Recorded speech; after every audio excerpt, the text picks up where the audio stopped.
সম্মানিত প্রবাসীরা, প্রবাসীদের দাবি আদায় করার জন্য বাংলাদেশে এসে প্রতিদিন সকাল থেকে বিকাল এবং গভীর রাত পর্যন্ত আমাকে বাইরে থাকতে হয়। কারণ এই কঠিন কাজটা করতে গেলে অনেক দায়িত্ব এবং অনেক রিস্ক নিতে হয়।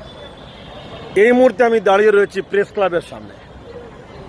এখন আমরা চিঠি দিয়েছি মাননীয় প্রধান উপদেষ্টাকে। আজকেও প্রধান উপদেষ্টার অফিসে গিয়েছিলাম, অফিসের সামনে গিয়েছিলাম।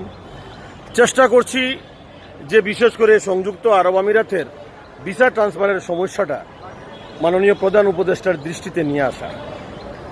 প্রেস ক্লাবে আমরা আজকে একটা অ্যাপ্লিকেশন করব, তাদের কাছ থেকে হল বরাদ্দ করব, বাংলাদেশের সকল মিডিয়াকে আমরা আমন্ত্রণ জানাবো, আর ডিএমপি কমিশনারের কাছ থেকে অনুমোদন নিতে হবে।